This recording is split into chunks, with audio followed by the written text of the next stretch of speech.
Hello and good evening, everybody, on this Monday, the 22nd of April, for another one of these. I've lost count. I don't know how many of these we've done already.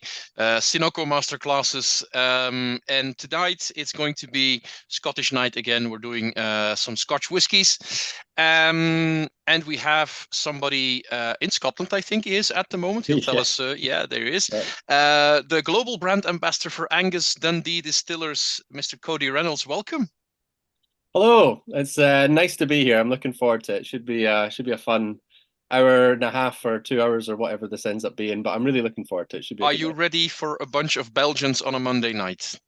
I love nothing more than a bunch of Belgians. I guess If I could do it every Monday, I would. you're the very first person ever to have said that on the record in a recorded session. But hey, there you go. Um, those of you who were there before we started, you already know that the first dram we're going to have is the Tomintoul Caribbean cask. But I'll let Cody start off his story. So go ahead. The floor is yours. Yeah, so nice to meet everyone.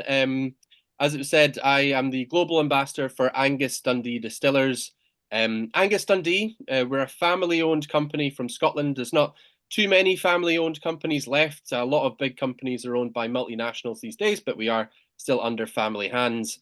And the family were able to get hold of two different distilleries back in the early 2000s, and we're going to try both of them tonight. So the company itself was started sort of back in the 1950s. It was built on the back of blending and sort of cask sales and things like that. But in the early 2000s, the opportunity came up to get hold of distilleries. Now, for anyone who knows their Scottish history when it comes down to whiskey, the 80s and the 90s were not great for Scottish whiskey. Often known as the Whisky Loch of Scotland, you could fill lakes with our whiskey and not many people would buy it. It was effectively overproduction. But the early 2000s, basically, it was a time where if you got hold of a distillery at that point, before the big information boom of the 2000s onwards, pretty much the perfect time to buy. The prices of distilleries were a little bit better than they would be today. And there was some up on the market where you're still just getting to the end of that sort of difficult period from the 80s and the 90s. I guess nowadays to buy a distillery would be a lot more difficult. Very much so, or at least I'm just going to lift us up a little bit, or at least an established distillery would be Hmm. very, very difficult. That's why you see most companies these days build new distilleries. You're seeing a lot of independent bottlers build distilleries in Scotland where it's a little bit of a lower output than it would be from a traditional distillery. Getting hold of a distillery that already had history, that had already been around for a long time, is very expensive these days. So you don't Mhm. see it too often. And there's many reasons for that. After the 2000s, things like this became a lot more available. The information age of the internet and being able to look up whiskey reviews, whiskey blogs, sit on video calls and learn about whiskey. The consumer has never been as educated as they are today when it comes to learning about Scotch whiskey. Back in the early 2000s, if you didn't have a whiskey book from a whiskey author, then you didn't know much about, apart from what your friends might tell you. These days, I can look up any distillery in Scotland and I can learn about it, be that online or sitting in on a masterclass like this. So yes, as you said, it's quite difficult to get hold of a distillery of age today. But back when we were able to get hold of it, it was just a very good time to buy, which is basically what happened. Mhm. So going back to the story, effectively, our owner is a gentleman named Terry Hillman. It's actually his son and daughter that run the company today. And Terry was looking to purchase a distillery. He went up to Speyside to try and get hold of one. I think it's often said that Terry's dad used to tell him that you're not properly in the whiskey industry until you own your own distillery. I don't care how successful you are with the cask sales and the all this blending rubbish. If you don't own a distillery, you're not really in the industry. And that kind of always played on Terry's mind. So he'd made enough capital. He'd done well with what he was doing. And he travelled up from London to purchase a distillery, and at the time he was actually heading up to buy Tamnavulin distillery, which is Hmm. on the other side of the hill from Tomintoul. And he went into Tamnavulin. This is in the year 2000, and it wasn't in production. He found it a little cold, and for whatever reason, he didn't quite fall in love with it. So he asked the gentleman that was showing him round if there was any other distilleries that he could have a look at. And he was pretty much bluntly told no. Hmm. But for the fact that he'd already came all the way up to Speyside, they said, well, you're already here, so we do own one other distillery nearby, which is Tomintoul. It's just on the other side of the hill. So he was taken round Tomintoul, and he basically said within about 5 minutes, I'm going to buy Tomintoul. And he was bluntly told it's not for sale. We were kind of just doing this to be nice. And Terry always said anything's for sale for the right price. So he was able to get hold of it within a few months. So we actually purchased Tomintoul in the year 2000, and we've owned it ever since.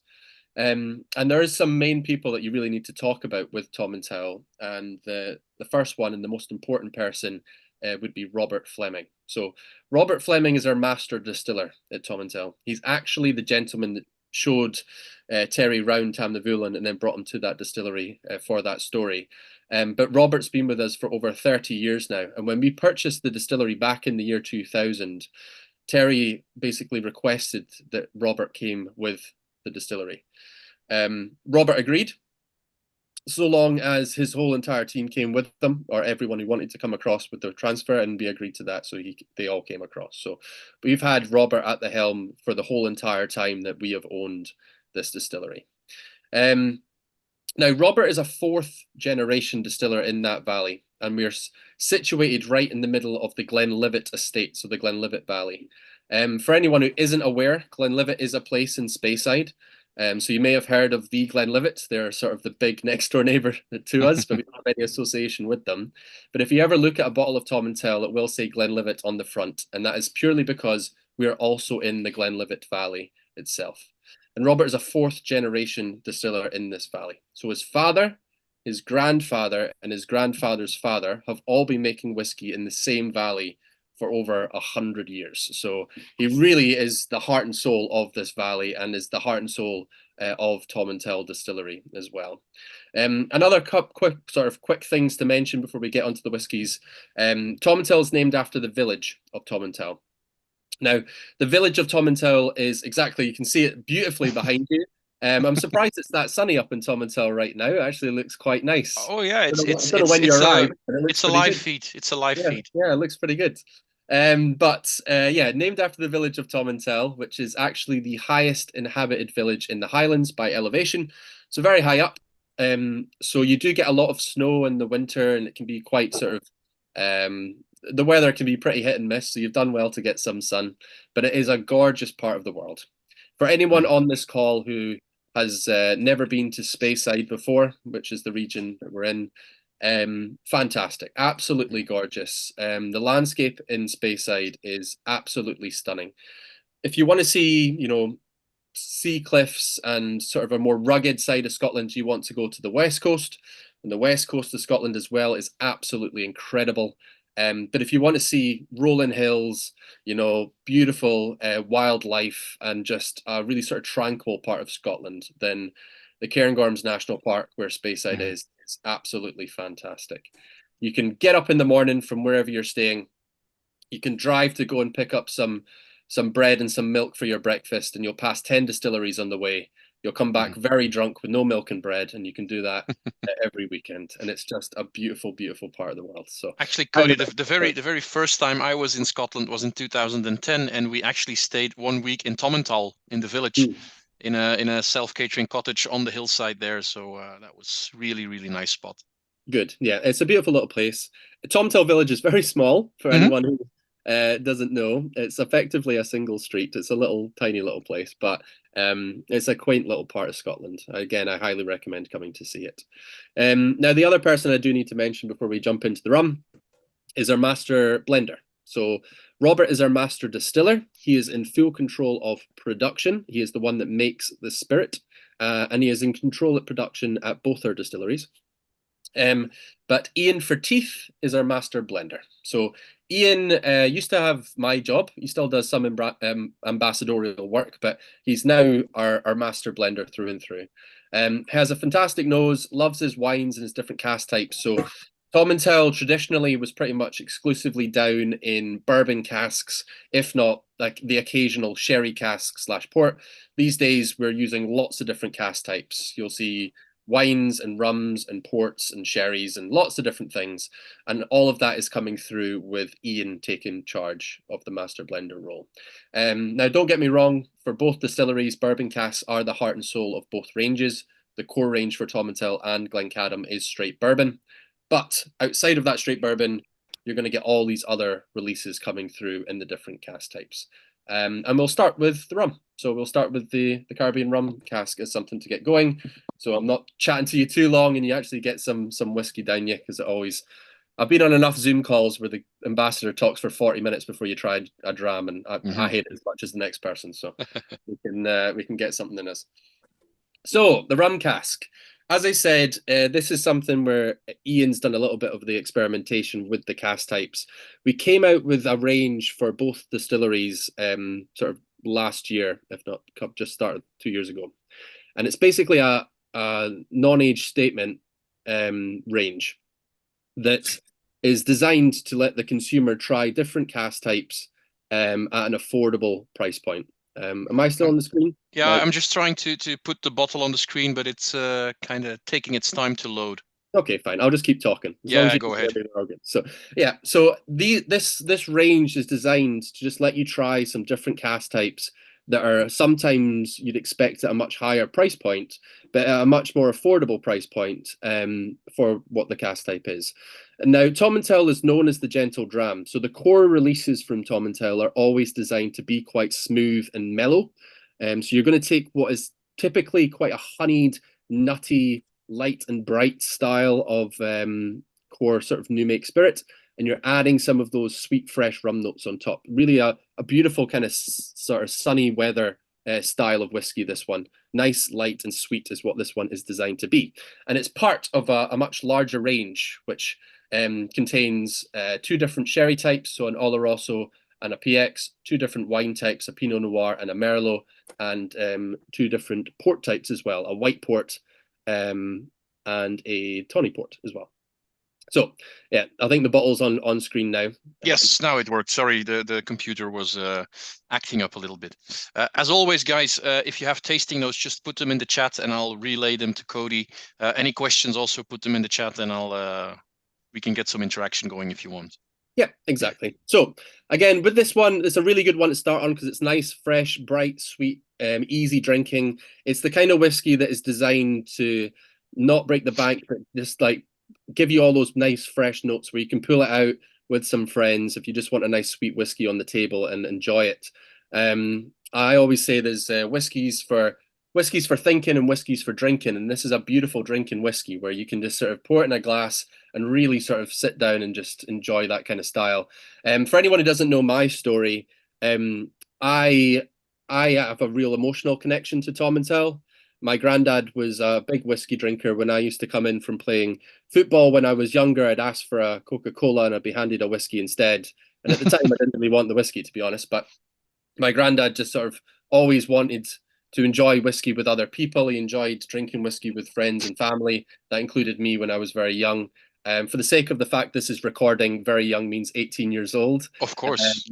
Yeah, just to make sure that everyone understands that. But we'd often go, to the pub together, and if for whatever reason I wasn't able to have an alcoholic drink at the pub, I would have like an orange juice in a glass, and he would have his whiskey in the glass. Now, I studied geography at Edinburgh University. And in my last year at Edinburgh, my granddad got a little bit ill. He got dementia. He wouldn't quite remember my name or my mum's name. But if you mentioned whiskey to him, a light would spark in the man's eyes and he'd instantly remember who I was. And he'd look at me like I was that, younger kids that he was sharing whiskey with when we were growing up. And Tomintoul was often a bottle on his shelf. He just enjoyed a nice, easy drinking whiskey. He could pour in a glass and he could watch his favourite football team lose every weekend with his grandchildren. Which team was that? Yeah, Hearts, the Heart of Midlothian, if you like Scottish football. But yeah, that was his kind of style of whiskey. Again, with the information age that we've talked about, people are so much more informed these days. My granddad would, if he was still with us, drink me under the table, even though I'm now a whiskey ambassador when it comes to whiskies. He'll drink more whiskey than I will in my lifetime in a week, probably. So he was very much a whiskey drinker, but his his whiskey, if you were asked to ask him what whiskey is, he wouldn't be talking about age statements. He wouldn't be talking about, what region it's from or any of this stuff. It's a Tomintoul. I really enjoy it. It's nice and easy drinking. It's one of my favorites. And he was an old school style of whiskey drinker, which made up a lot of the whiskey drinkers in Scotland in the times when he would be drinking. Makes me wonder, Cody, if it might have been easier in those days to associate a brand with a style, maybe because there were not as many different expressions from a brand. Absolutely. I had this conversation reasonably recently with Robert, actually. So Robert Fleming, again, the gentleman whose signatures on the front are Master Distiller. And he has obviously been in the industry since he was a kid, and he's seen the industry change, year on year from when he started to where he is today. And I did ask him once, like, what do you think some of the biggest changes that you've seen in the industry over your time?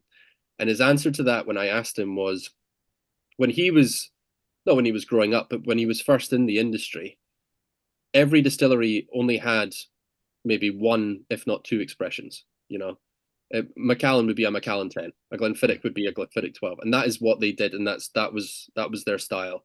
You didn't have 1,000 different cask types or different age statements or different ABVs. You had one style, and you kind of knew what that distillery was by that one bottling, because that's what they did.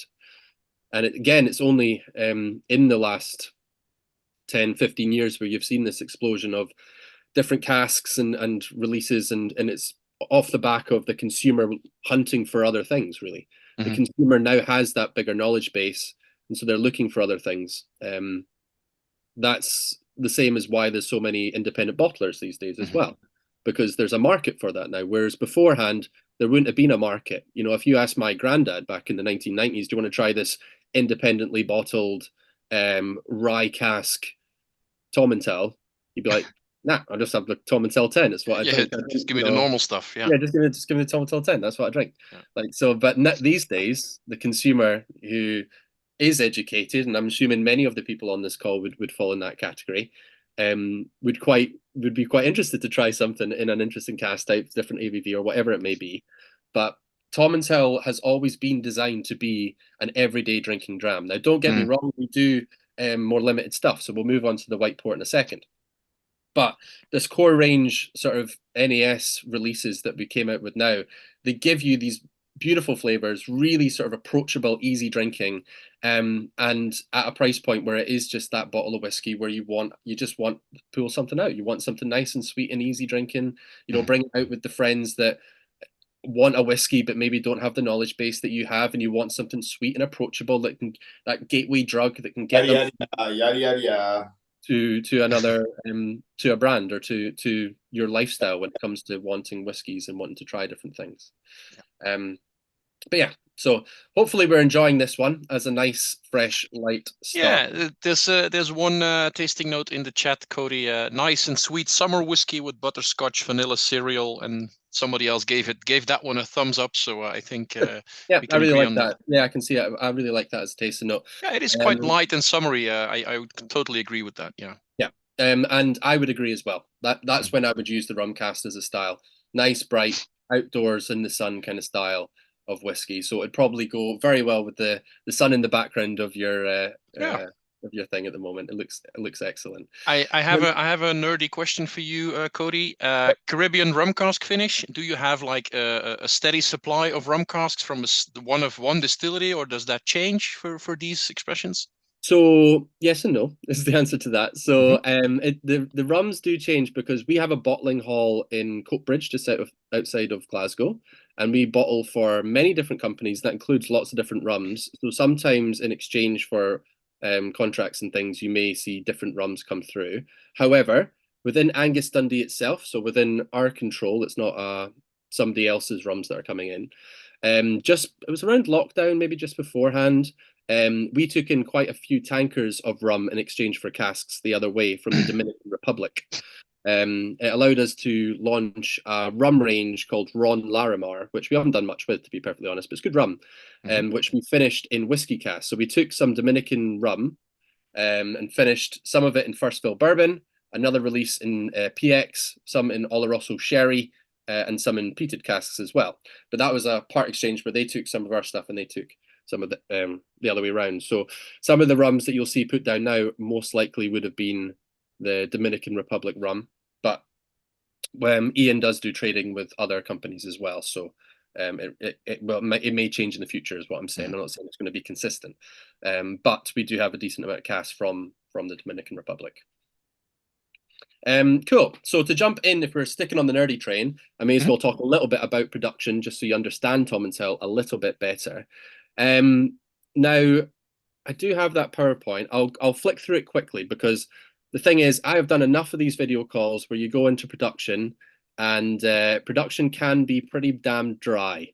And I know a lot of people hate a PowerPoint as well. And I know a few of you will be saying production's not dry. I love production, love distillery. I love it as well. I promise you I do. But when you're in a distillery and you're looking at production, it's amazing. When you've got some idiot showing you a PowerPoint presentation, it's not as fun. So I'm going to try and keep it reasonably concise. But it will, if you do have any questions on this, we can get through it, and then we'll jump on to the white port cask in a second. Yeah. Cool. So Tomintoul, the first thing we'll talk about is the water briefly. Now, most people will know water is exceptionally important to making a good whiskey. And you'll have everyone bang on about you need nice crystal clear water, or really sort of pure water. You do need that, 100% you do. But there's a lot of places in Scotland where you can get good water. What you also need, which is just as important, which is talked about less, is consistent water. You need water, you need a water supply that's never going to, it's not going to dry up in 10 years' time. It's not going to freeze in the winter up in Tomintoul. It's not going to run out in a particularly warm summer. You need a consistent, clear water supply. And it took us a few different sites before we settled on the Ballantruan spring. Now, Ballantruan is actually what we call our fully peated spirit at Tomintoul, but it is named after our water source, which is just to the west of the distillery. So again, for a water source, you want nice clear water, but you also need consistent water that you have full access to, that nobody's going to siphon away, that isn't going to dry up in a warm summer and isn't going to freeze in a winter. You need to have constant supply. If you don't, you can't make whiskey. So that's what you really need. All well and good having all those boxes ticked, but if those boxes run out after 10 years, you also only have a distillery that lasts 10 years. So again, you need to have a consistent water supply that you know is going to be sticking around for a long time. And we got that with the Ballantruan spring. So very important. Barley. Now, we will change our barley types just depending on what is the best barley at the time. It'll, you know, we're using laureates right now. If a strain of barley down the line comes along which gives us better yield, then we'll probably change to the better yield. Barley types, they can affect your flavor. But a lot of the time what you're looking for is just what barley is doing best. And barley always sort of changes over time. So it's not a case of laureate could be the best forever. It will change to something else slightly down the line. And that's consistent with many, many other distilleries. You're looking for a barley type that's going to get you the most alcohol per ton, effectively. The most sort of high yield barley type. And for us right now, we're using laureate. I can skip past this malt and stuff because this is more for when I'm going into depth, which I don't really need to do with you guys. I think most of you all know some of this, so I'll skip past malting. I'll get to the mill. So Tomintoul has a Porteous mill. For anyone who's done a few distilleries in Scotland, you may have seen a few of these kicking about. It's a classic story that any tour guide in Scotland will tell you, which is that Porteous is a company from Leeds in England. Boo, England, but Porteous were very good. And they were so good at making mills that the mills never broke down. So the mills never broke down, so they actually went out of business. I can probably get the presentation to people if they need it. But yeah, so the mills basically went out of business. Simply because they never had to replace it. Now, there's one gentleman that goes around all the distilleries, and that includes us, and sort of fixes up these mills. It's a guy called Ronnie. He's a little guy, absolute delight. I've met him once. I met him at Aberfeldy Distillery in the Highlands. I was doing a tour. I was just doing a standard tour with some Americans. And we went into the mill room and it was very, very quiet. Now, if you've ever been to a distillery before and you've been in the mill room, you know the mill room's quite loud when the mill is on, and it was dead silent. And one of the Americans chirped up and he said, is the mill running? I didn't know mills were that quiet. And the little door opened up on the mill, and Ronnie stuck his head out and he said, if the mill was running, I'd be fucking dead. And then slammed back down again. I thought it was absolutely hilarious. So it was very, very funny. And he goes around all the different distilleries in the Highlands and Speyside, and he actually goes abroad as well. He gets sent across to Japan and the States to look at mills. I think one of his sons these days has been trained up. I'm not quite too sure, but we've got a mill which was introduced at the start date back in 1965 at Tomintoul, and our mill at Glencadam is actually over 100 years old now, so that one's still running as well. Occasionally you have to fix the rollers and stuff, not really fix them, but just make sure they're all running, but the things keep going, they keep on ticking. Now, mashing, we have a big old mash tun at Tomintoul, semi-lauter mash tun, 12.2 ton, which is pretty damn big. For anyone who doesn't know, that is very big. There's only a couple in, maybe a few, but not too many in Speyside that are much bigger than ours.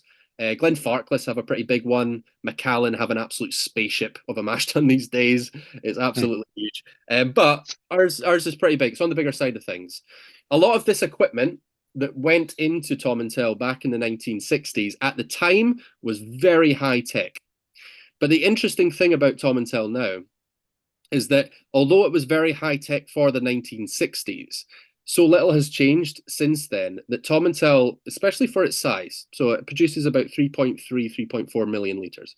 So especially for its size, is exceptionally manual, more so than most distilleries of its size, right across the industry. What I mean by that is the vast majority of distilleries of the size of Tomintoul are semi-automated. Effectively, you have a very advanced, it's a very well put together computer system, whereby the operators will sit in front of a screen, much like we're sitting in front of these laptops or phones or whatever you're on. And you can effectively see the whole of production on these screens. You can see how much is in your mash tun. You can see what the weights are or the ABVs in your fermentation vessels, how long they've been on for, when they need to move on. And at a click of a button, you can move everything on to the next step in the process. So you can effectively make the whiskey in front of the screen. Next thing needs to happen, press the button, away it goes. Next thing needs to happen, press the button, away it goes. That does not work at Tomintoul. If we do not open a valve with a wrench, the thing will explode. That's kind of how it works. So we do have a control unit. It looks like something from a nuclear power plant from Simpsons. Yeah, it is a bit like the Simpsons, exactly. And it basically will flash when something needs to change, but that just means get up and change it. There's nothing you can do at that system to do anything at all. Our assistant manager came from Glenmorangie Distillery called Rob. And he told me a story as well, which was quite interesting. He said, there's one day I was off shift, so he wasn't working. And he got a phone call reasonably late at night from one of the guys who was operating everything at Glenmorangie. And he basically phoned Rob up and he said, Rob, mash tun isn't draining. I've tried everything. It's just not draining. It's not working. I'm getting errors. It's not working. And Rob's like, have you tried everything? Because I'm not on shift. I don't really want to drive in. He's like, no, tried it all. I need you to come in. I don't know how to fix it. So Rob drove in, and the guy was sitting in front of the computer screen, pressing the mash tun button to drain. He's like, look, not working, not working, not working. And Rob was like, have you tried manually just opening the valve at the bottom? The guy was like, what do you mean? He's like, well, have you actually went over to the mash tun and actually opened up? And he was like, can we do that? And Rob was like, yeah. So Rob went over, got underneath the mash tun, opened it up, everything drained. And he was like, this guy who was operating the distillery, he'd been there years, but he just never had to make whiskey that way. If he pressed the button, it drained the mash tun. It wasn't a case of you've got to go and manually do it. We've actually had staff leave us at Tomintoul, move to bigger distilleries and move back because they basically got bored of what they were doing in production at these other distilleries. Because they liked the hands-on nature of Tomintoul. And it's the same at Glencadam. It's very hands-on. There's reasons for that. Terry, our owner, likes to see people actually making the stuff. He asked Robert, I think it was about 2009-ish, how he could increase production, probably just before that.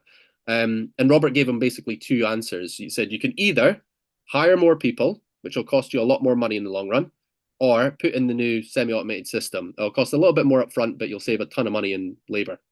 And Terry went with the people option, went to run 24/7. So we run 24/7, costs a lot more, but we hired more people from the village, and a lot of the men and women from the village were quite happy to get the extra jobs. So we now have a night shift and a day shift at the distillery, but very, very manual.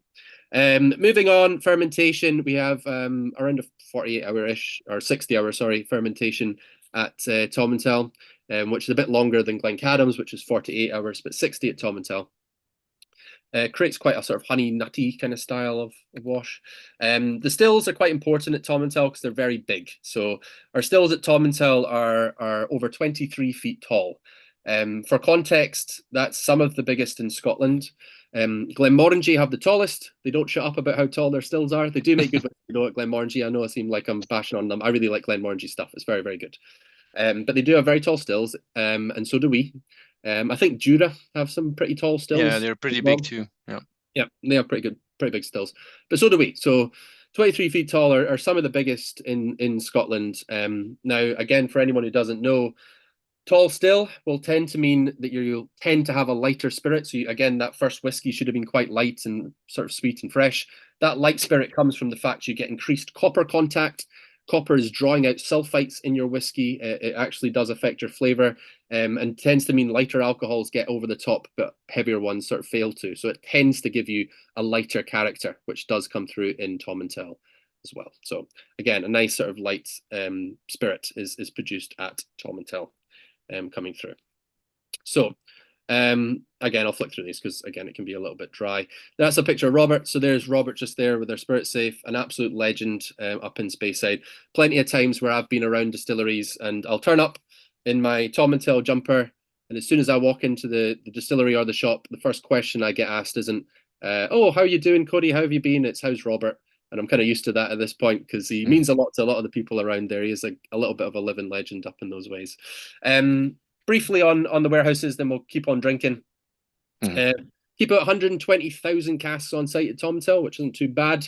We are looking to increase that to about 130,000. We're sort of just building up another warehouse at the moment, and that is a combination of racked and palletized warehouses. Sorry.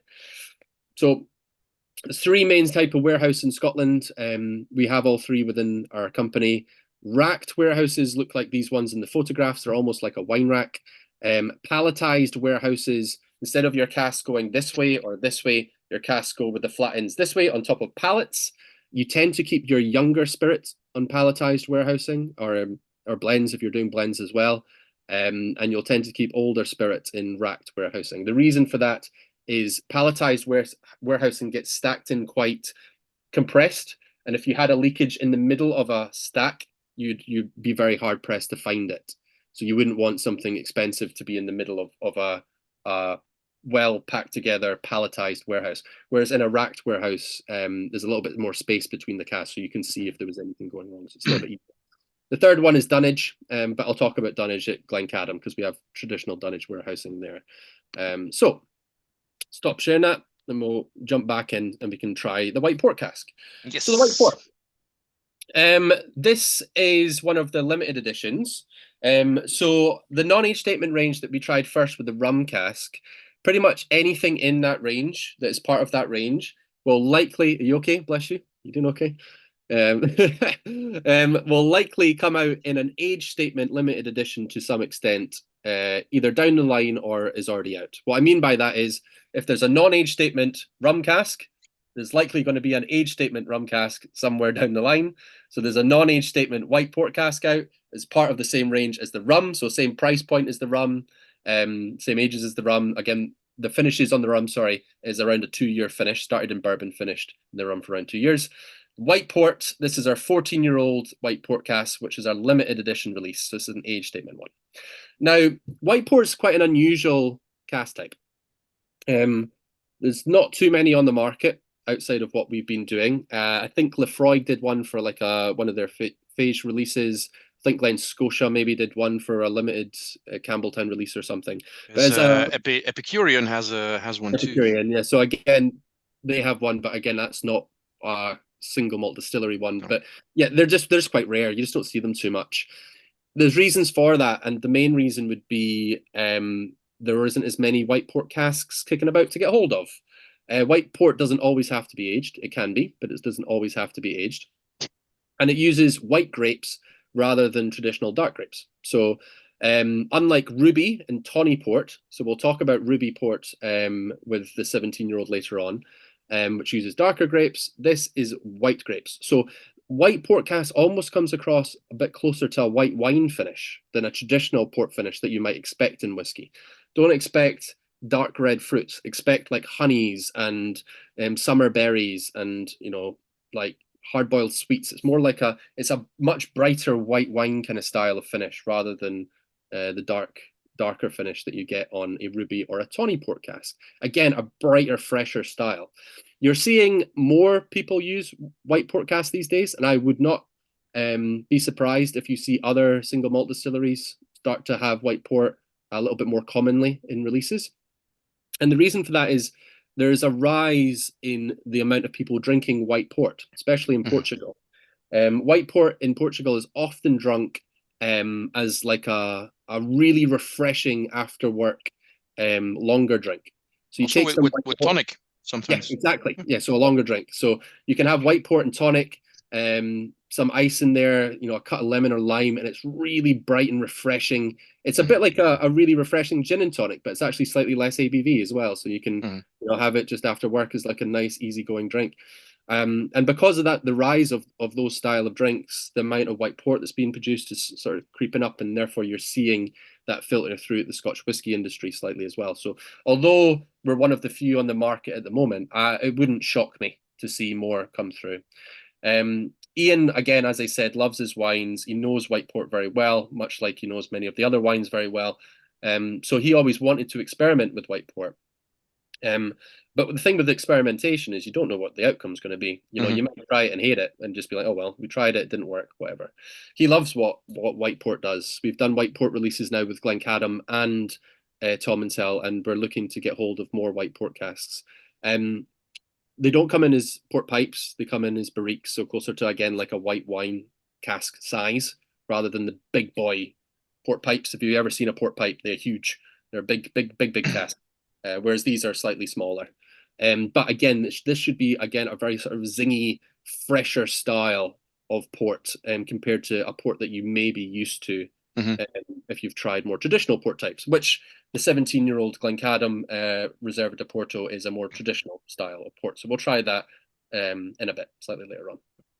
So this one, it's a 14-year-old. It's finished in the white port casks. Do you know how long it was Around a finished? 3-year finish in the 3 year. Okay. Around, yeah.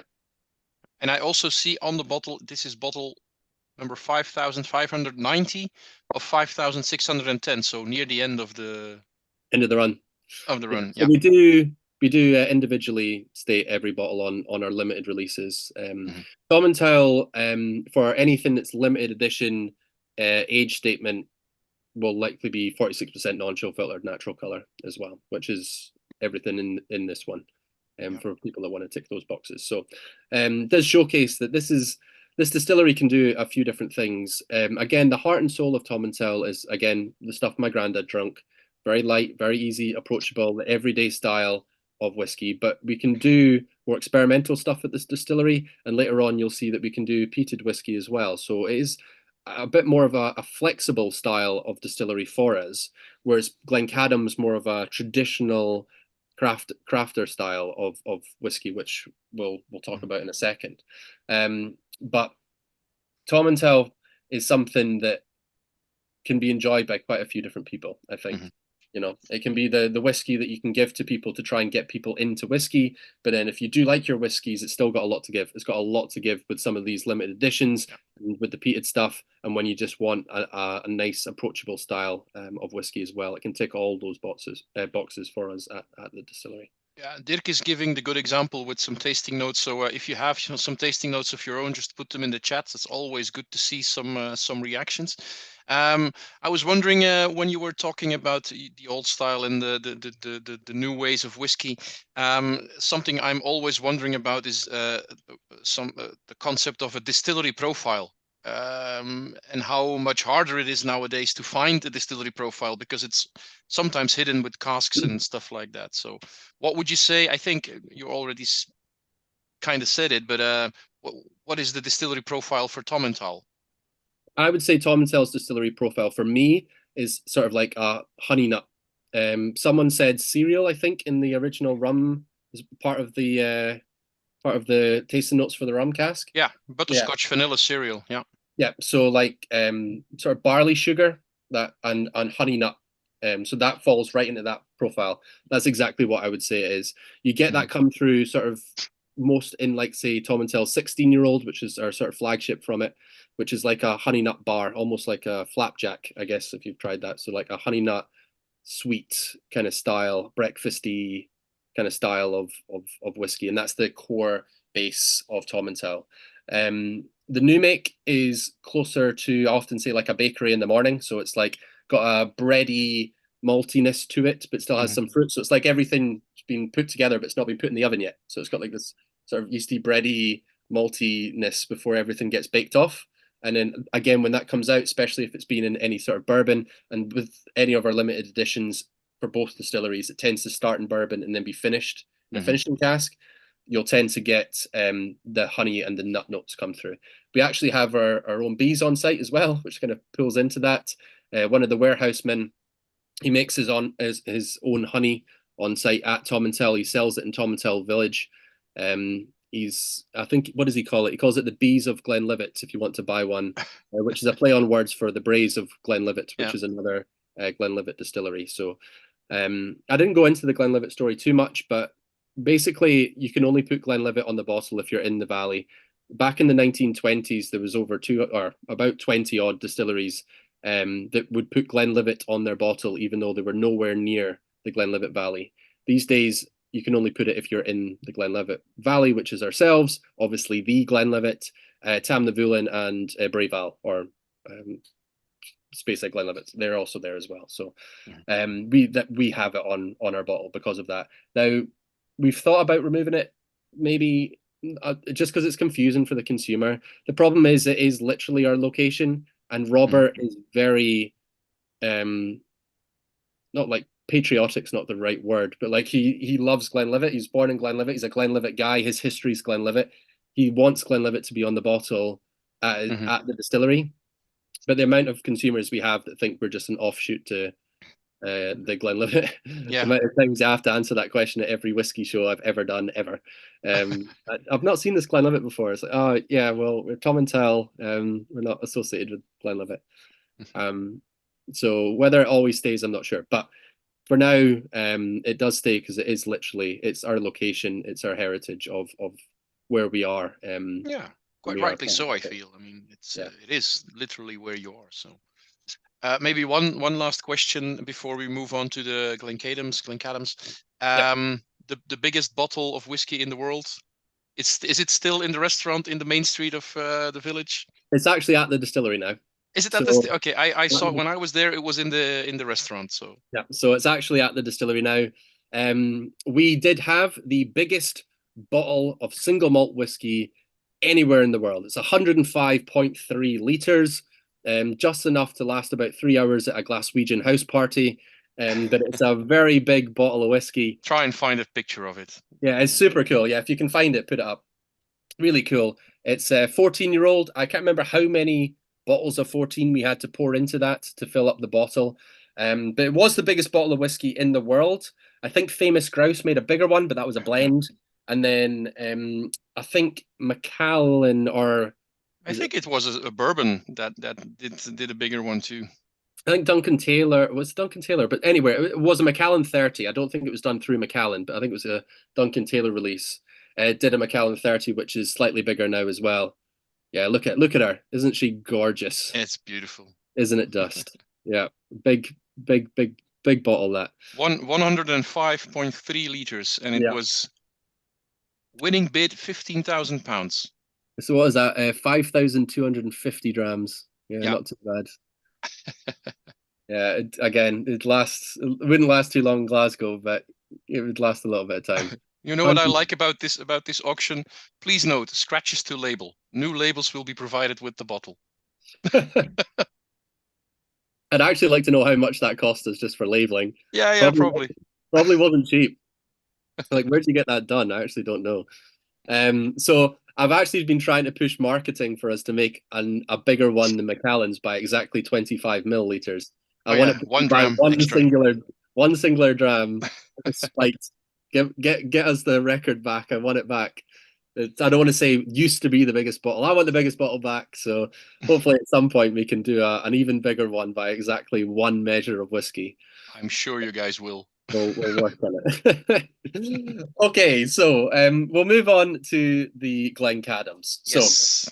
story First, of Glencadam. the PX is the first one for We'll do the everybody PX joining. first. Yeah.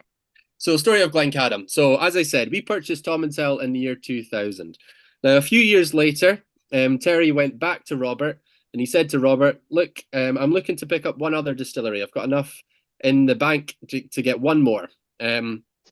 And he said, "There's this one that's been up for sale. It's been sold by Allied Distillers. It's called Glencadam. What do you know about it?" And Robert said this. He said, "I've got two trains of thought with this distillery. The first one, it's in the middle of nowhere. It's in the absolute middle of nowhere. It's in a little town called Brechin on the eastern coast of Scotland that not many people stop at." He said, "There's no room for expansion. This distillery sits between the local park and the local graveyard. So you're either having to destroy the kids' swings or you're messing with a different type of spirit, and we can't do either of those things. So we can't really make this much bigger." And he said, three, nobody's heard of it. So this is a distillery that no one knows what it is. If you get hold of it, it doesn't matter where you go, there's going to be very little consumer appeal for it. They just haven't heard of this distillery before. And so Terry was like, "Well, that sounds rubbish. I'll look for something else." And Robert pretty much stopped him in his tracks and he said, "That's part of the story." He said, "The other half, this distillery is nearly 200 years old. Glencadam turns 200 next year." He said, "The opportunity to buy a distillery of its age is fleeting to exceptionally rare, especially a distillery that you could afford. For a distillery to come up and have the opportunity to buy it that's as old as this and is still going doesn't happen very often at all." He said, "The spirit quality is fantastic." He said, "The spirit quality from this distillery is incredible. Really top quality spirit comes out of this place." And he said, and three, to play off the part of that last one, the spirit quality is exceptional. And because of that, it's actually very well known within the whiskey industry in Scotland. Mm. So the consumer doesn't know what it is. Consumers never heard of it. But if you purchase this distillery, you will have calls the day you get hold of it from many different blending companies and cask companies and things asking to get this whiskey off of you. You basically will have a source of income from this because Glencadam for a very long time has been known as an A-tier blending whiskey because the spirit quality is so good. So you're able to get hold of a whiskey that's good for blending. And again, we were a blending company at heart, especially back in the early 2000s. But you will have a lot of people that will want to trade with you if you get hold of this. They will give you casks of their stuff in return for casks of Glencadam. And he said, finally, as well, you have the opportunity to build a brand on this distillery because the spirit quality is so good. There's very few distilleries left in Scotland that have three things at the same time. History, so again, 200 years old. Quality, so it's 200 years old and it's very good and nobody's heard of it. So very good, very old, no one's heard of it. There are very few distilleries that tick those three boxes left in Scotland at all. You have a lot that tick two of the boxes, might be old and good, but everyone's heard of them, or might be young, but nobody's heard of them, but they're good. You know, there's very few that tick those three things at the same time. And there may be people on this call that go, "I've heard of Glencadam. What's he talking about? He's talking rubbish. You know, all my mates know Glencadam." There may be many people on this call that's like, "I've never heard of Glencadam in my life." But I'll tell you this, when you go around outside of especially the sort of niche, very well-informed whiskey consumer, very few people know too much about Glencadam. I was in Vienna in Austria not too long ago for basically a masterclass show. So it was just lots of masterclasses, kind of like this. And I had 6 hour-long masterclasses back to back to back to back to back. And it took to the very last masterclass to get a single hand for anyone who had even heard of Glencadam. So a lot of people had heard of Tomintoul. They thought it was Tomintoul plus some other brand that we had. I must have talked to like 80 people before I got a single hand from one guy, and he tried a 10-year-old, and that was it. So you'd be very surprised how few people really know Glencadam. Again, once you move out of that sort of niche of the really informed consumer. I think when you're in our environment, everyone on this call, myself included, and yourself as well, you can sometimes forget that we're the minority of the whiskey consumer. The whiskey consumer is much larger than us, and I think a lot of people that are in whiskey clubs and are engaged in the whiskey community feel like we're the people that drink all the whiskey, and we really aren't. You know, nearly 90% of all Scotch whiskey sales are blends. We try our best, Cody, but there's a lot to do. Again, over 90% of all Scotch whiskey sales are blends.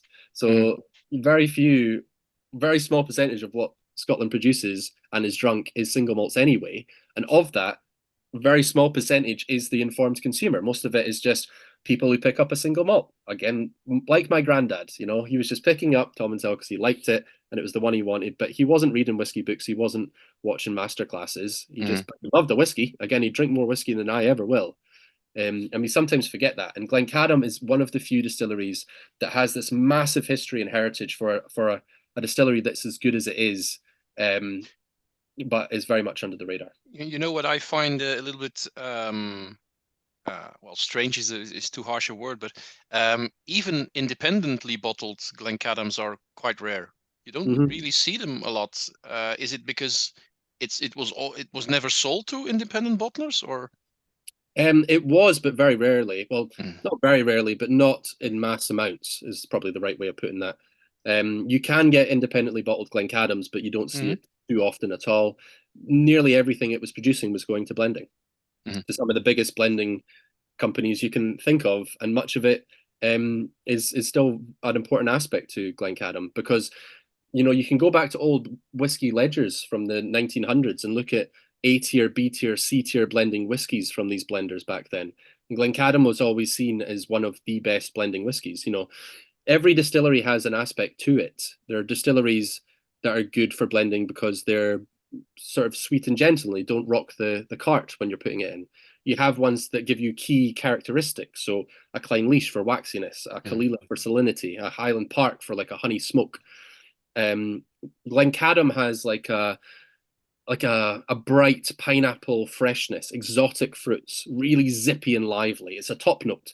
Like if your blend is, you know, got enough spice and enough, it's got some fruit, but you want to give it a bit of oof, then you add some Glencadam. It's like if you've made a beautiful fish dish, you know, it's nice, but then you might squeeze some lemon on the top.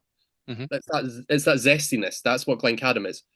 A bit of brightness on top, which like brings everything together. And that's what it was sort of known for, is to be the sort of bright tropical style.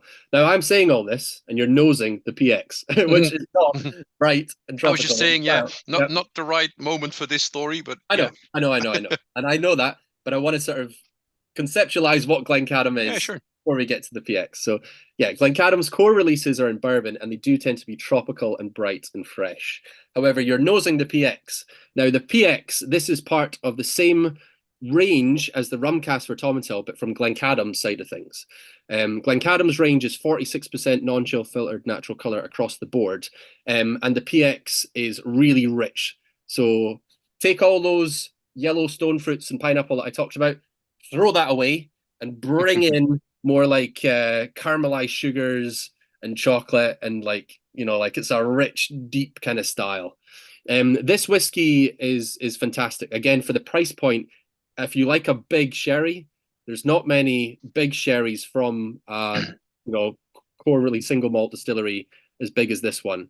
The PX actually won Best Highlands Single Malt at the World Whisky Awards just a couple of weeks ago. Okay.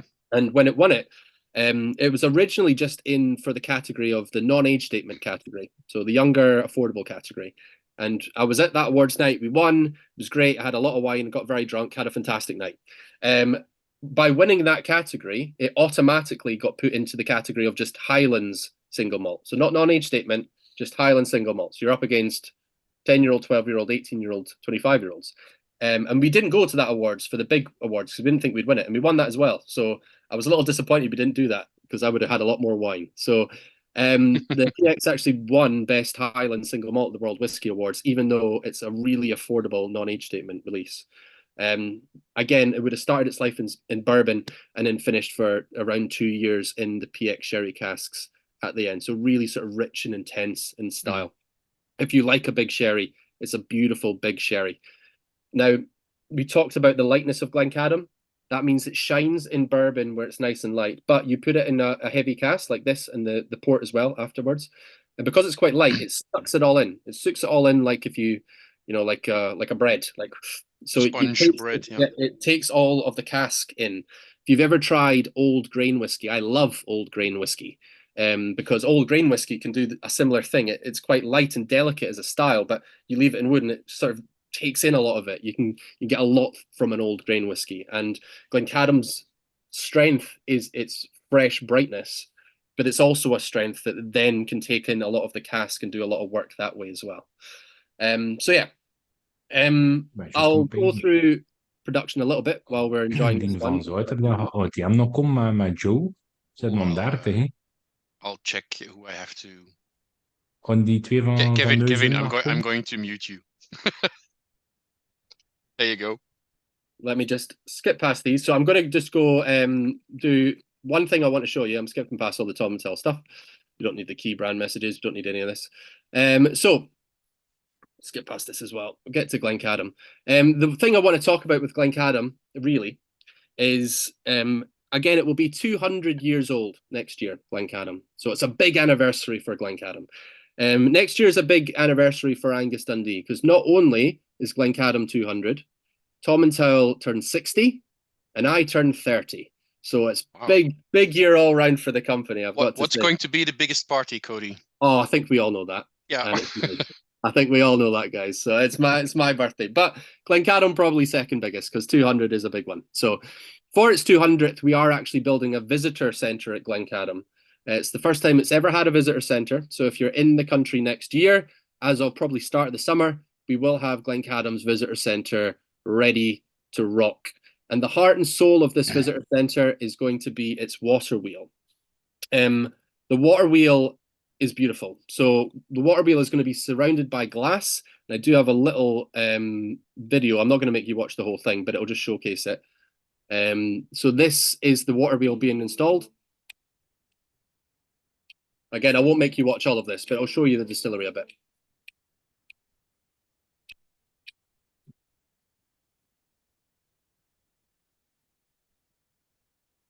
Imagine in 1825, when Glencadam was established, there was no electricity. So how did you make whiskey in 1825? So the only energy sources you really had was water and fire. The water wheel drove pulleys, it drove belts, cogs, all over the distillery. One of the key things when we bought the distillery was that we should reinstate this water wheel. We gave the contract to a local blacksmith called Ewan Milne. He built the wheel for us based on specifications we had for the old wheel.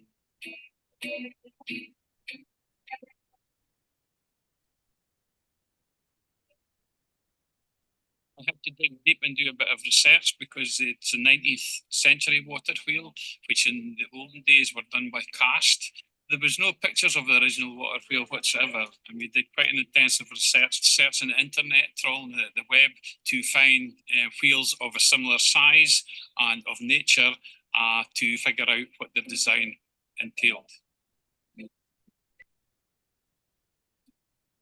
We went for steel, which is a high yield steel, galvanized because of longevity.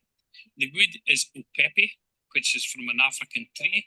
It's slow growing and close grained, which is ideal for being continually soaked in water. The difficulties in making this wheel is the access is very, very minimum because the water wheel well is actually stone built within the buildings itself, and it's sunk from floor level down 6 meters. So the actual wheel itself has to be built in 4 quarters for inserting it into the well. there's a new sluice gate going on the dam, which controls the flow. So we can control the speed of the wheel to what we ideally want. Okay, I won't make you watch all of that. And I'll go through this very quickly because we covered most of it with Tomintoul. So we use Laureate as well for the barley. As I said, we have a Porteous mill here as well, but ours at Glencadam is over 100 years old now, so it's still going strong. Our mashing is a smaller mash tun. It's only a 5-ton mash tun, and it has traditional rake and plough in it rather than the semi-louter. So the louter, you have like these elements that move up and down, whereas the rakes go like this, which is the old style at Glencadam. Fermentation, we currently have 6 stainless steel washbacks, but for the 200th anniversary, we're actually looking to move them back to fully wooden washbacks, as to bring it back to the past. So right now they are stainless steel with wooden tops, but we're looking to move them back to fully wooden washbacks. Hopefully, we're hoping that doesn't change our character too much, but that's another story. So we're kind of thinking that through right now, but we're hoping to move it back to wooden washbacks. The main thing about the stills to talk about, there's only 2 at Tomintoul, whereas there's 4. Only 2 at Glencadam, whereas there's 4 at Tomintoul. But the main thing about the stills is the line arm. So your line arm is this section at the top of a still. It's basically the tube that connects your still to your condenser. And at Glencadam, it goes up by 15 degrees. What that basically does is it causes recondensation in the line arm, which then falls back into the still and gets redistilled. Effectively, what it does is it turns a very small still into a much larger still. You'd expect Glencadam Spirit to be quite heavy, quite textured, and quite oily. But because the line arm is so steep, and not all of the alcohol is making it out, and it's falling back down, and it's getting lots of copper contacts because of it, it comes off very bright and tropical instead. Now, that was not by design. Back in the 1800s, they would have had no idea how flavour worked, but it's just kind of how it fit in the room, and that's just how it's been from then on. So again, just going through the stills. The main thing to talk about for Glencadam is that we do have traditional dunnage warehousing. So we talked about racked and palletized warehousing for Tomintoul. Glencadam, we can keep about 24,000 casks on site. Again, it's about 130,000 now at Tomintoul. But we have traditional dunnage warehousing. So if anyone's never been to a dunnage, it's absolutely stunning. Oldest style of warehouse, but actually the best style still for the amount of losses that you get. You get the least amount of losses in a dunnage warehouse over the other 2, even though it's the oldest type. It's the least efficient because you can only stack 3 high in a dunnage warehouse, whereas racked and palletized, you can go near 11 high, but you get the least losses. The reason for that is you have big, thick stone walls, open earth floor, and the temperature doesn't really change much from summer to winter. Luckily in Edinburgh and the rest of Scotland, we have crap weather in the summer and crap weather in the winter. So it's very consistent in Scotland, and does mean that maturation is very consistent in dunnage warehouses. An interesting little point is in this top photo, you'll see that the casks go 4 high. That's actually illegal now. So this photo was taken beforehand. Now for health and safety, you can only go 3 high. You didn't have to take the casks off from the 4th layer, but if they ever came off, so as soon as you take 1 cask off, you can never go back to 4, if you know what I mean. So like when the law came in, it didn't mean you had to take everything off the 4th layer, but as soon as you take something off the 4th layer, it's 3 from now on in. Health and safety rules that came in. So that has 4 layers. You won't see that in the future. It will be 3 layers moving forwards in all distilleries with dunnage warehousing. So cool, really cool place. Again, when the visitor centre is done, please come and see Glencadam's visitor centre. We're going to have a beautiful cafe on site as well, tasting rooms. Our dunnage warehouses are actually guarded by our distillery manager Doug's big Caucasian shepherds, which are massive dogs. So don't try and break into our warehouses or you'll be eaten alive. They actually used to be guarded by geese. For anyone who doesn't know, geese are very territorial. They are evil birds. They like bread and hate everything else. They have only hatred in their hearts. And the geese would attack anyone. That included us, that included warehousemen, that included the distillery manager. And one year, it wasn't too long ago actually, they luckily flew off and they haven't came back. So the dogs now guard, and even though the dogs look much scarier, sound much scarier, I'd take the dogs 10 times out of 10 over those bloody geese. So it's not too bad. But yeah, that's Glencadam in the little place called Brechin. Old history, beautiful distillery. Come and see it next year.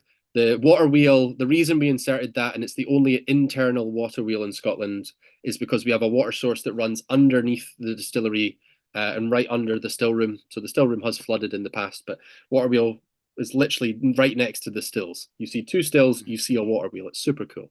So once that's all brought together, it's going to be amazing.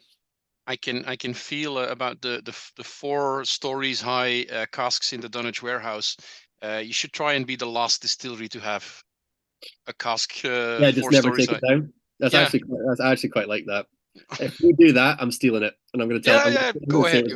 I just want a that. bottle from that cask whenever you bottle that's it. actually quite cool. Yeah, I quite like that. So you're right. We should try and do that. But they are having to move them down. It's again health and safety. You often have to move those casks up by hand. And there was one guy in the past at Glencadam who tried to catch a cask that fell off. Don't do it. No, don't do that. His knees went through his feet. Wow. Don't worry, he survived. He's only 4'1" now, but he did survive. Just don't. A cask is very heavy, so don't try and catch them. But yeah. So we'll move on to 17. To the whiskey. Just there's 2 tasting notes here that I wanted to share with you because I don't think you understand what they say in the chat. Cuberdon, which is a type of candy here from the town of Ghent. I think it's raspberry based. Maybe somebody can correct me if that's wrong. I can see that. Yeah, that's the sherry influence, I think. And then Moccafina met nootjes, so that's about coffee and nuts. Yeah, I think Dirk is meaning. So that's those are some good notes.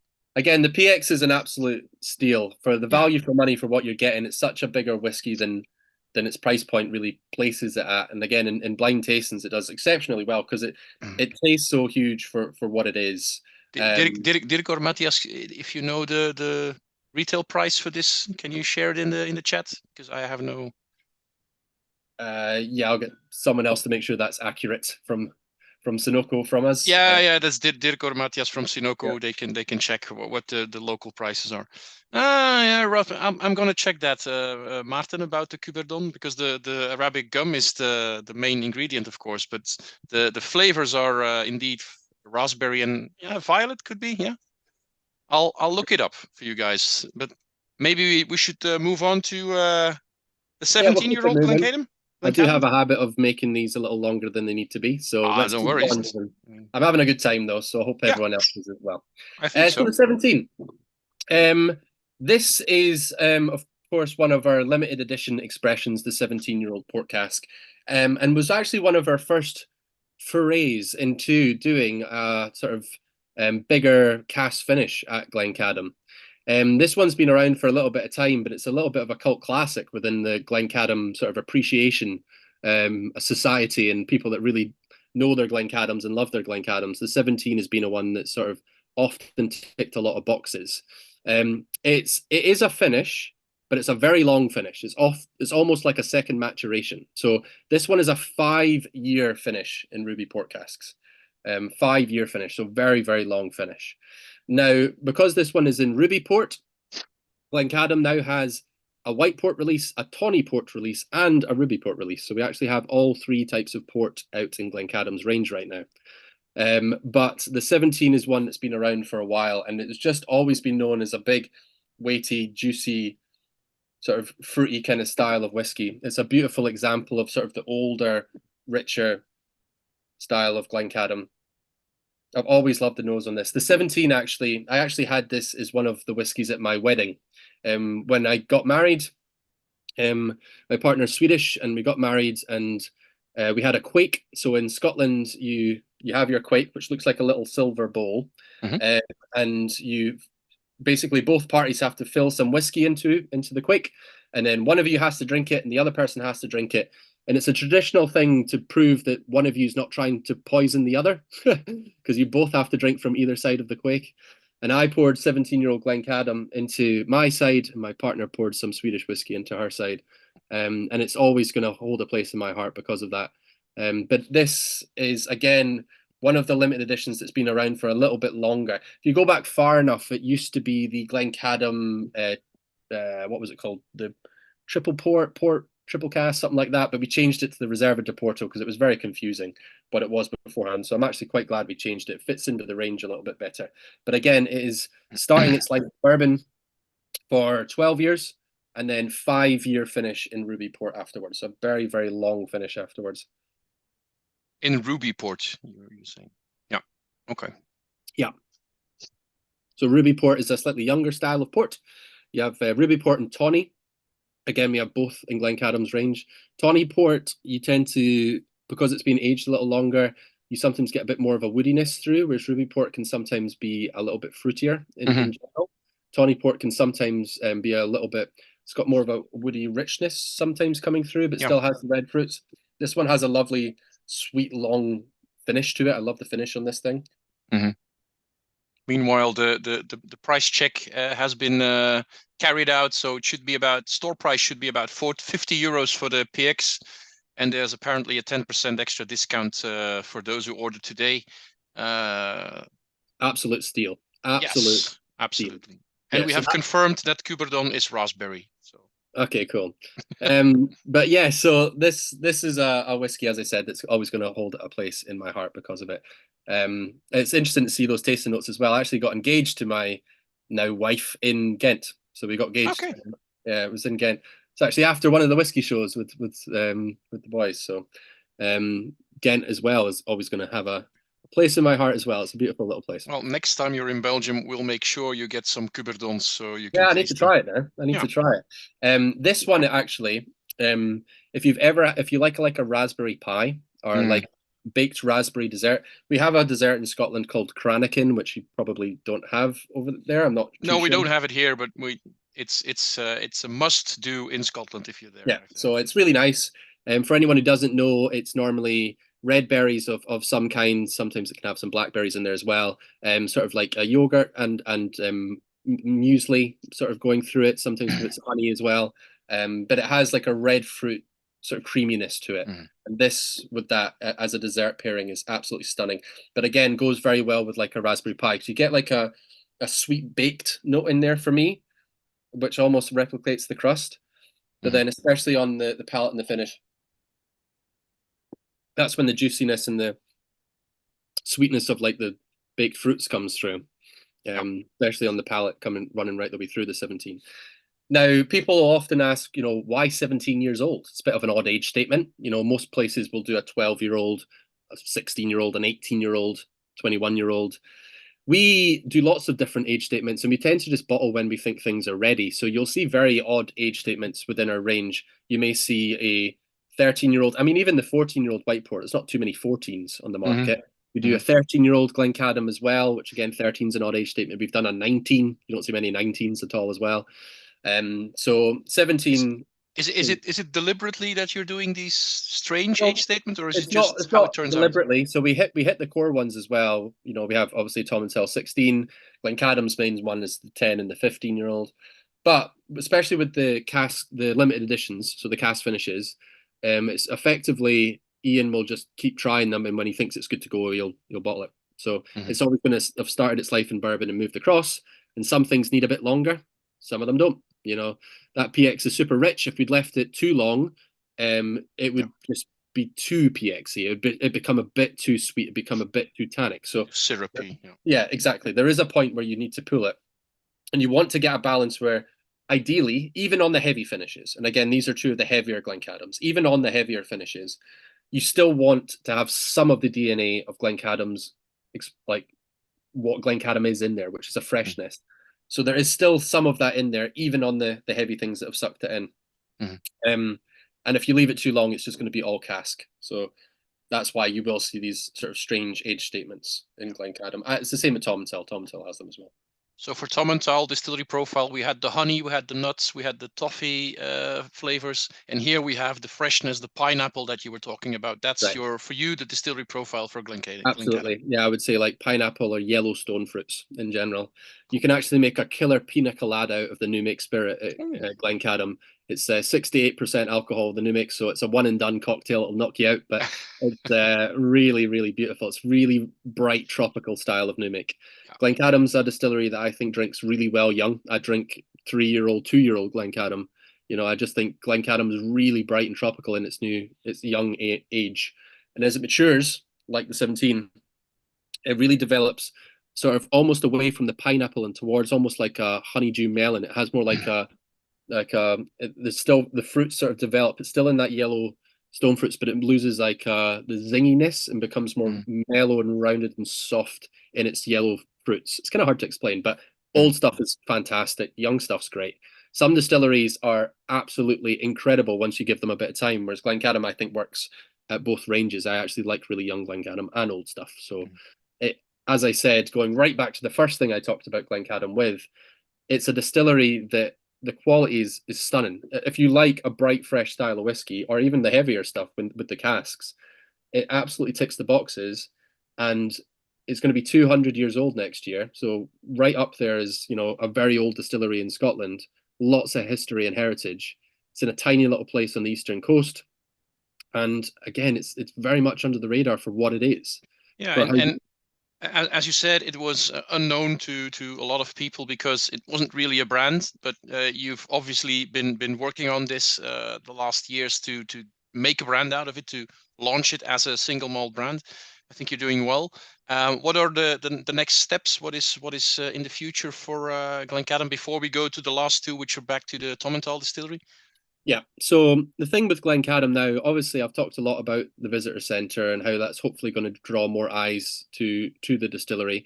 Not just to the distillery, we're hoping it will help the whole town of Brechin. Brechin is sandwiched between sort of Aberdeen and Dundee. So if anyone doesn't know Scottish geography, but it's on the eastern coast. Most people are going from the lowlands, from Edinburgh and Glasgow or Dundee, and they're going up, if they're going upwards, to Aberdeen or to Speyside or further north. And if you're up in Aberdeen, you're tending to go down to Dundee or Edinburgh or Glasgow. So again, you're driving past it, sort of in between the two. So by opening this visitor centre, we're hoping we can bring, you know, hotels, restaurants, the bakery. You know, there's lots of different places that could benefit from this, and Glencadam doing well. Now, when it comes to the brand, again, the heart and soul of both our ranges is straight bourbon. So anyone who loves a straight bourbon cask, don't panic that we're getting rid of the bourbon and you're going to all these other cask types. Don't worry about it. The heart and soul is bourbon. It always will be for the core ranges. But there's a lot more experimentation going on outside of that in limited editions and different things that are coming in the future. So if you like to try different cask types and interesting things, you like a heavier style like a PX or a port, you want to try something lighter and fresher, you like a wine, it's all coming down the line as Ian's trying different casks to see really what suits these spirits. Because with both distilleries, it's only since he really took over that they've been laid down in these types before. They've never been laid down in them before. So there's the opportunity for some absolute golden gems to be out there when it comes to the casks and how it interacts with the spirit. We're at an experimental stage for both distilleries where we're testing the waters to see what really works, without ever, you know, taken away from what made the distillery what it is today. Going away from the DNA or the identity of the distillery. Exactly. Okay. Exactly. Very cool. I see it's 9:24 already, so yeah, keep moving. time to go on to I have a habit running over. I'm sorry. I'll be the bad guy to stop you talking, but let's go to the cigar malt maybe now for the Tomintoul cigar malt. Yeah, don't worry. For everyone who bloody hates a PowerPoint presentation, we've done them all. I'm not going back to Tomintoul again. Don't cry. There's no more PowerPoint presentations, so you're all good. It's all fine. So we'll just talk about these last two. I can keep these ones reasonably concise so I don't run too far over. So the cigar malts. This was one of Ian's first forays into his blending, where it was really sort of set free and allowed to kind of produce something that he wanted. And what I mean by that is it's not a case of a finish. It's not that he took, you know, what was already bourbon cast and he went, let's try it. And stick it in some port casks for 3 years and see what happens. He specifically chose the casks he wanted to create a specific flavor.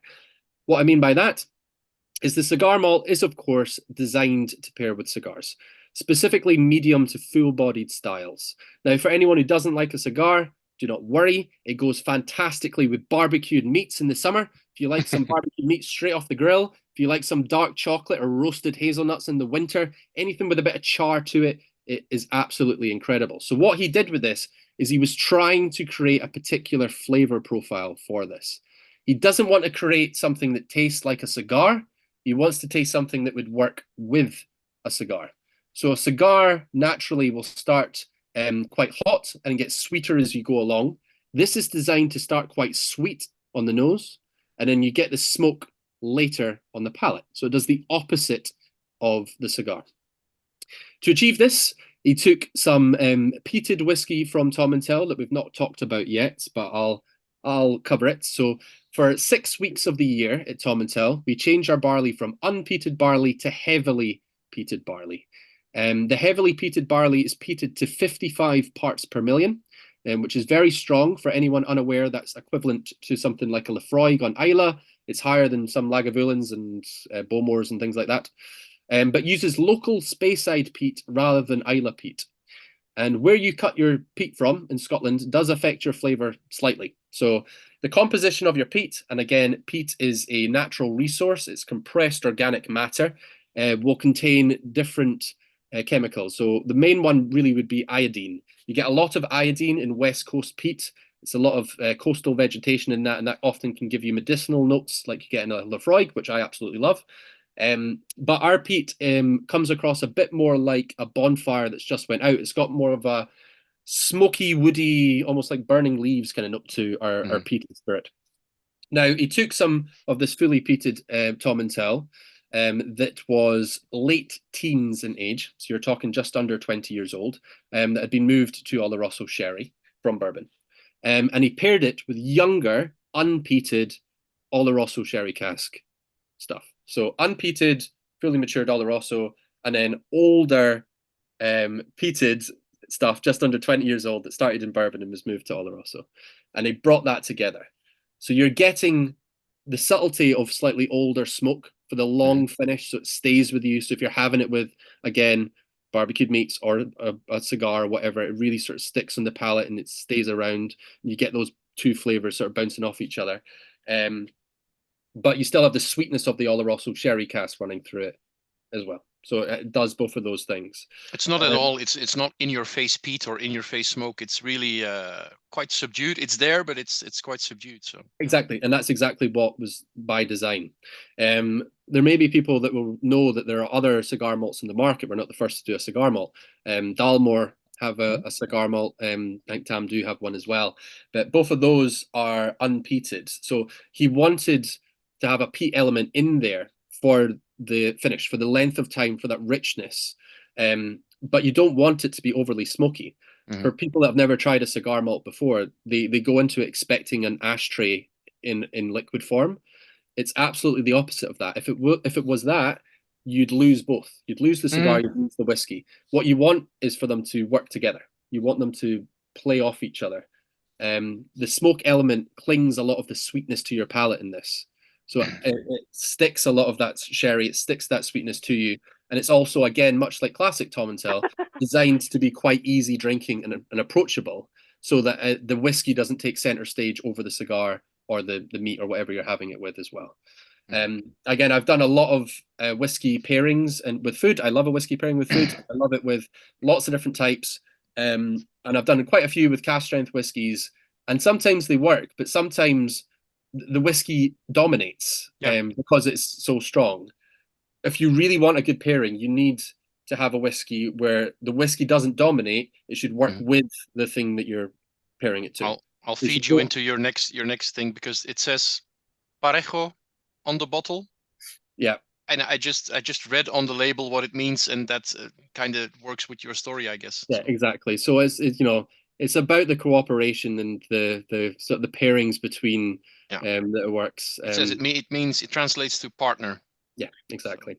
That's what you need. It needs to be a partnership, a pairing. They work together between the whiskey and the things that you have it with, rather than trying to dominate the other and maybe like the flavors roughly match. That's not the point.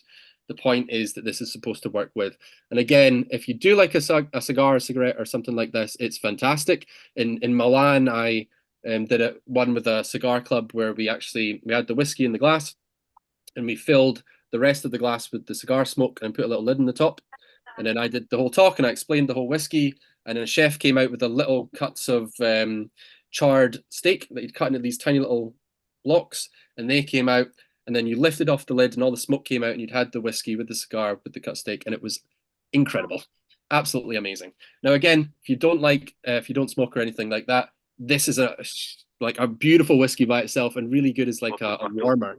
In the winter in Edinburgh, I often have this in my hip flask because it's got that richness. It's got the little bit of smoke for the long finish, and it can be incredible as a summer dram, again out by the barbecue, and a winter dram is that just sort of rich, sort of warming kind of style that the cigar malt actually has. So one of my favorites, actually. I really enjoyed the cigar malt. Dirk and Matthias and the other guys from Cinoco will work something out for the next tasting we do with Cody's to send along some cigar smoke and some barbecued meat so we can have that experience, because it sounds really good.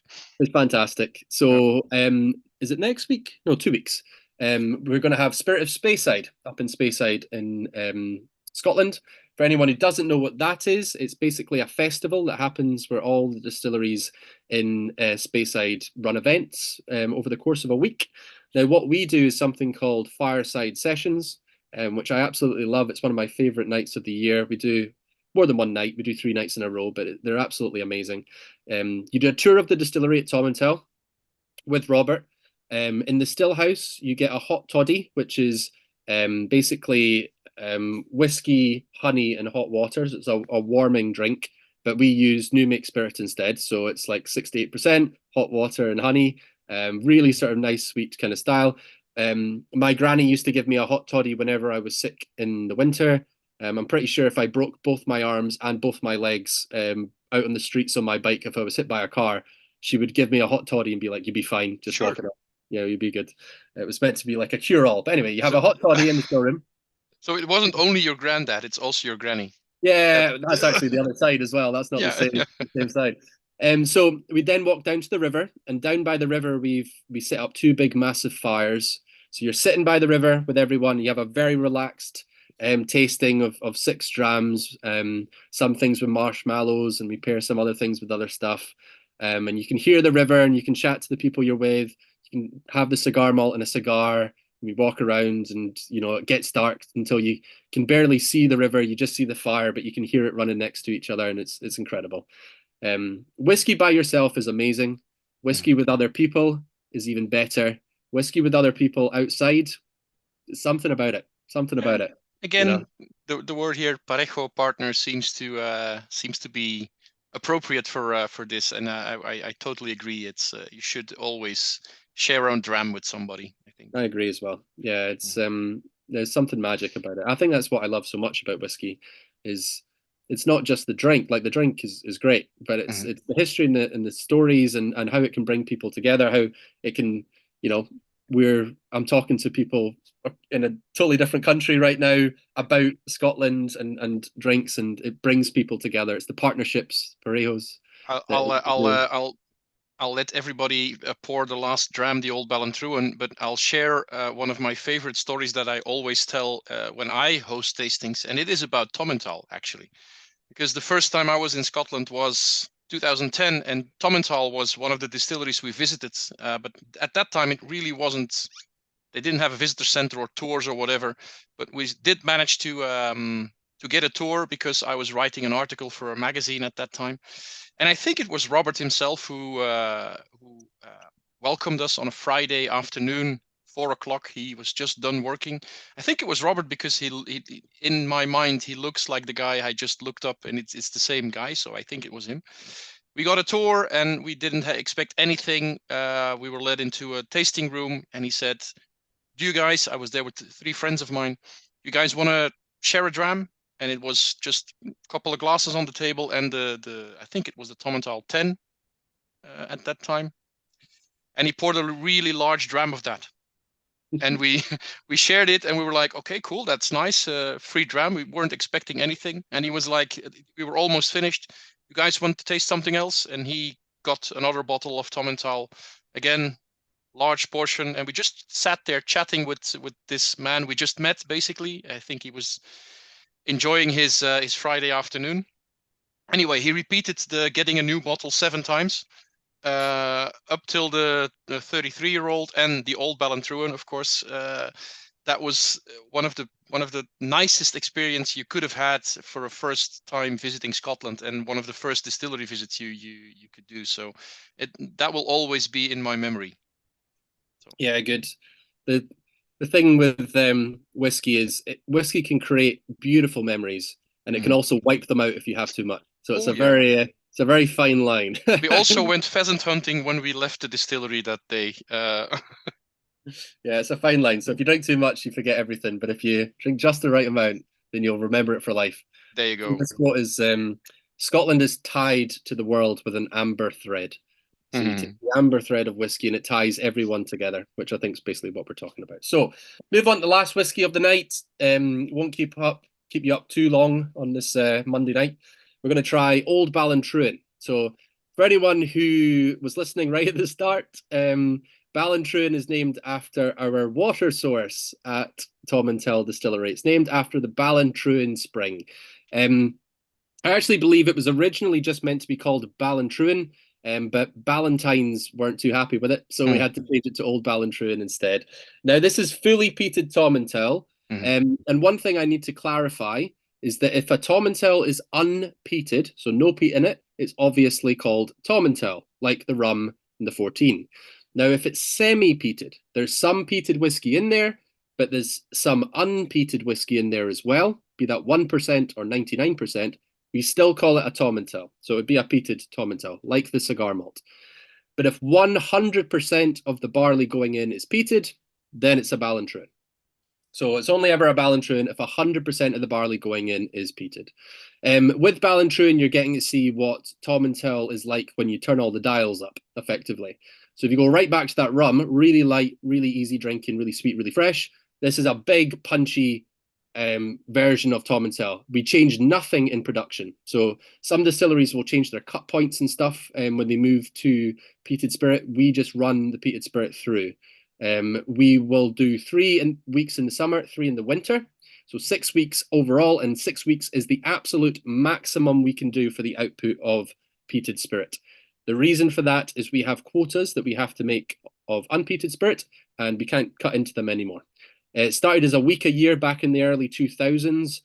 Basically, as a trial run, we wanted to get hold of some peated casks, and it was getting very expensive to get hold of Islay cask back then. So we attempted to make it Tomintoul instead. If you actually go back sort of industrial maltsters, pre-1950s, there would have been a lot of peated Speysides. These days, Speyside is known as more of a fruity region, but there's a lot of peat up in Speyside. Aberdeen's one of the main peat regions in Scotland, and that's where we're getting our peat from. So you would have seen a lot of peated whiskies up that way, but it's sort of transitioned to a fruitier region over time. But we trialed it for a week. We actually really liked what it did. It went to 3 weeks, it went to 5 weeks, and it's now at 6, and 6 is the maximum output. The reason we do 3 in the summer, 3 in the winter, is we do it right before we would close for maintenance and cleaning anyway. We'd close for maintenance and cleaning in the summer and winter regardless, but it allows us to clean the whole system in between, so you don't have any phenols, any smoke left in the system, because you'd be cleaning it all anyway. If we didn't do that, you could run unpeated spirit through and you might still get semi-peated whiskey out that's picked it up on the way. So we'd be doing that regardless, but we do it right before we would clean anyway. Everything gets cleaned and then you go back to unpeated again.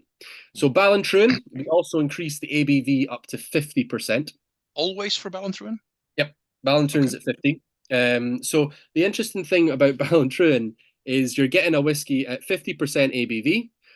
From a distillery that doesn't always do peated whiskey, in a region that doesn't always do peated whiskey, and again, much like Glencadam, is very much under the radar. Nobody knows what it is. Like, at the amount of times at a dinner party, I've been with a bunch of smoke lovers that have all brought their Ardbegs, their Bowmores, their Bruichladdich along, and I bring one of these along, and I get them all to try it, and I go, guess what it is? Nobody ever gets it. Nobody ever guesses what it is. and then you pull it out and you go, haha, it was Old Ballantruan, and they still don't know what that is. They still don't know. So Ballantruan is, again, a bit of a hidden gem. If you like a big, fiery, a big, punchy, smoky whiskey at 50% ABV, and again, with the one we're trying, the non-age statement one, again, good price point as well. You're getting to a really interesting smoky whiskey from a region that doesn't tend to do as powerful a smoky whiskey as that very often. Again, at a very, very good price point, which is great for the brand. We're going to try and do more with Ballantruan as a brand. We're looking at maybe rebranding it in the future. Maybe we pull it back into Tomintoul's range, but we really don't know. We haven't settled on anything. But we're also looking to put it down in more cask types. So right now, all of Ballantruan's range, which is a non-age statement, a 10 and a 15-year-old, are fully bourbon matured. Okay. But it is down in other cask types in the warehouse right now. So you may see other types of Ballantruan drop in the future. But this is a fantastic whiskey for anyone who likes something peated or knows someone who likes something peated and wants to get a gift that they probably have never tried before. It's absolute killer for that because of the extra strength. It's kind of what I really like about this as a brand or as a part of Tomintoul. I was actually introduced to this way back when I started my whiskey journey by somebody who said basically the same thing, like, you should try this because nobody knows it and it's really good. And then basically does its own marketing if you want. But it also means that if you take that route, it'll never be like a big brand. But I mean, it's so nice to discover things. Yep, it's a discovery brand, so that's a category. It's a discovery brand. Now, don't get me wrong. If I do my job well and it becomes massive, works for me. I get cool. Yeah, sure. The more I can sell, I can upgrade my Casio watch to a Rolex at some point down the line if I can sell enough of it. But let's be honest, it's going to be very hard to do. It is very much a discovery brand. But the quality of it's fantastic if you do like something big and smoky. I also think that at 50%, it actually drinks less than that. It's quite easy going for a 50%er. Don't get me wrong, it's got a hit to it, but it's not overly aggressive, which again is just coming from the fact the stills are so massive. It normally helps that when you do have it, it's at the end of a tasting, so you've had a few anyways, which does kind of help. But I do think that the range in general, across the board, for something with the higher ABV point, drinks really quite well for 50%. I'm a big fan of Ballantruan, and again, much like Glencadam, it's very much a discovery style. What would the part of the production? So you said Tomintoul was like about 3.3 million liters a year. What part would be the peated one? What part would be Ballantruan? Oh, that's a good question. In exact literage, let me get back to you on that one. What I can do is I can send that out and get that. I actually don't know off the top of my head what the literage of just Ballantruan spirit is, because it have to be broken down. But I can find out and let people know. And is what you make for Ballantruan, is all of that going into the single malt, or is most of that also going towards the blends? So for all of our brands across it, some of blends is always going to be a factor. What we are trying to do is build the brands so that we can reduce how much is going into blends and get it out as single malt. Again, you have to remember our company was built on blending. It was a blending company at heart. But the more we can grow all of our brands, the more we can limit how much goes into blending. So blending is going to be super important for everything we do, Glencadam, Tomintoul, and Ballantruan. If we were ever to produce more Ballantruan, the only way we could do that and sort of reduce the blending as well would be one, either if the brand grows a lot, so people actually discover it, or if we increase our output. That's basically all we can do. But there's an element that of all our stuff that will still go into blending, because we are a blending company that owns 2 distilleries, so it's very much part of what we do. What are your main blends? So it's an interesting one. So the thing with Angus Dundee is how it worked was we'll go to a particular market, and we'll often create a product for that market. So let's say we went to Spain. If we went to Spain, you'd ask what the people drink in Spain. You find out what that is, and you create a blend for that particular market for Spain, or India, or wherever else it may be across the world. So we don't have particularly large brands, but our blends actually sell very well in particular places, if you know what I mean. Yeah, But it can be a little confusing. So we have like blends, for instance, that are some of like the best top 10 or top 3 best selling in Sweden, but like you might not have heard of it in the UK because it's only in Sweden. It tends to be in Sweden. Yeah, exactly. Yeah, sure. Yeah. Okay. Which is a different way of doing it. Yeah. All right, guys. I think if any of you still have questions, now's the time, because we're slowly going towards the end of the official part of the tasting. For Pete's sake is incredible. I just want to point that out. I absolutely love For Pete's Sake. That is one of our blends. Yeah. That one does sell very well in Sweden, and I wish we did more with it because it's a killer whiskey. If you want to know what the peat going into that is, you could probably guess from what we've just. It's not that hard, I guess. No, but it's a killer one For Pete's Sake as a blend. It's really nice. Like an affordable peated blend. It's smashing. Yeah. Some tasting notes here for this one: sweet peat, smoked honey, bacon, walnuts, fireplace. Well, all nice things, I feel. So yeah. Yeah, and then the price point on this one should also be pretty good. I don't want to comment on the price. I can get someone else to jump in on that one, but yeah, Dirk or Matthias are probably doing their job right now and looking that up for us. So, if there aren't any other questions, if there are, you can chuck them in the chat. But I've had a great time tonight, guys. I really appreciate everyone coming along to see us. We are a company that are trying to grow our single malts. But we know that a lot of what we do is a little under the radar. We've kind of talked about that a bit. But it does mean that it means a lot to us when people do come along and chat to us and listen to us, because we've not got the pool of some of these bigger brands. So sometimes people are taking a little bit of a roll of the dice when they come talk to us. They don't know if they're going to like it or not. So it really does mean a lot to us when you do come and see us. So I can't thank you enough for being on the call and for setting this up as well for yourself. Thank you very much for this. If you ever need me back, I would be happy to join again. Apologies for being a couple of minutes late. I just couldn't find the link to get in. I was no worries, panicking in front of my laptop trying to find my way onto Zoom, but we managed in the end. So I've had a great night, and I really hope everyone else has as well. I think so. Everybody, I had a great night, and I see some good reactions in the chat now too. There's one question here from Martin. Tell us about the newest member of Angus Dundee. We actually have quite a few new members of Angus Dundee. So we've got a new girl called Gabriella who's just joined us from Duncan Taylor. Martin is nodding, so he was talking. He was thinking about Gabriella, I think. Yeah. So Gabriella is fantastic. She's really, really excellent.